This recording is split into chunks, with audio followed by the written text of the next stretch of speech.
Hey, what's going on, you guys? It's Toby's Talk Show, and I'm sure you all know about the Knicks and Lakers game, and I wouldn't make a video today because, I'd normally be very sad, and, I am still very, very sad. This was a tough, tough game as a Knicks fan because if we won this game, we could have clinched a playoff spot, still be a game ahead of the Heat and Hawks, and now we're not, and I don't even really care about the seeding because I know the Knicks will make the playoffs, but it just would have been such a nice, way to clinch the playoffs for the first time in 8 years. A lot of Knicks fans hate the Lakers. I ain't one of them.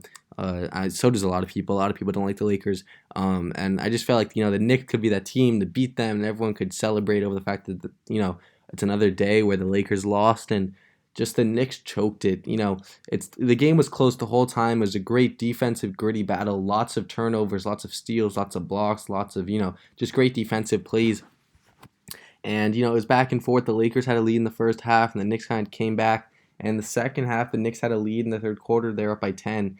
And it looked like, with 4 minutes left, the Knicks had a good lead as well. It seemed like the Knicks were going to win, with, there was like a minute left, and Randall hit a three to put us up by one. So it seemed like, the Knicks, every time the Lakers may have came back a little bit in the second half, they would be able to close it out. However, that just wasn't the case, and that was because THT hit a three to end the game, and then the Knicks just couldn't get anything to go on their final possession. Derrick Rose couldn't find anything past out of RJ, and he basically just stood there for 5 seconds, then chucked up a half-court shot, which is definitely not the shot you want in the final seconds of a very important game.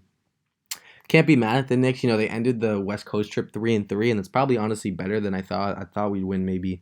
I thought my guess was 2 games, so whatever. But it's good that we got the extra one than I thought. And we have 3 games at home now against the Celtics, who don't have Jaylen Brown, the Spurs, and the Hornets. So we should at least win 1 or 2.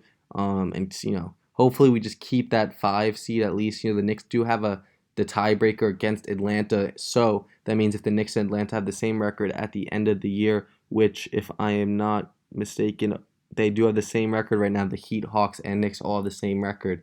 The Hawks need to have a 1 game better record to be better than the Knicks, because the Knicks have the tiebreaker. So if they have the same record, the Knicks would be the higher seed, which is obviously good because I'm a Knicks fan. Let's look at the stats of the game quickly before I wrap this episode up.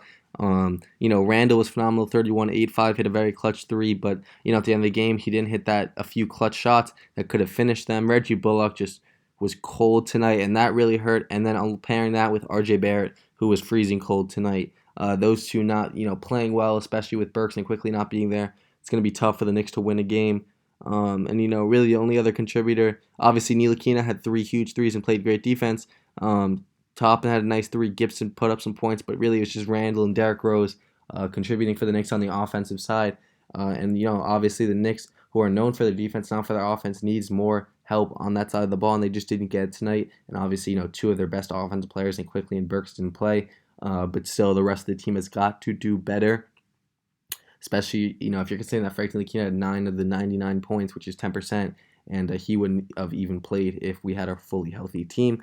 And then on the other side, Andre Drummond was a beast on the boards, really helped out with the offensive boards. He had 5 offensive boards tonight, which is just so helpful. I think offensive rebounds are, and I think a lot of people agree, but they're just one of the most valuable stats or statistics to get in a game.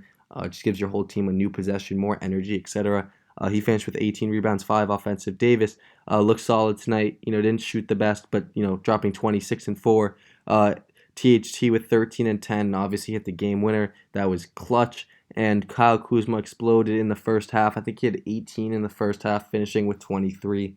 And yeah, guys, that's really it. Don't really want to speak any longer. I'm pretty sad. I was even debating making this video, even though I know it was just a great game, and a lot of people wanted to hear people talk about it, and people that watch, to give their thoughts on it, which is what I'm doing now. But it was a tough video to record. I won't be lying to you guys. And yeah, that's really it. It's 1:15 in the morning. I stayed up 4 hours basically to watch the Knicks lose at the buzzer. Very, very tough, but it is what it is.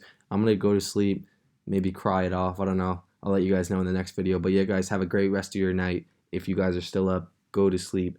Yeah, bye, guys.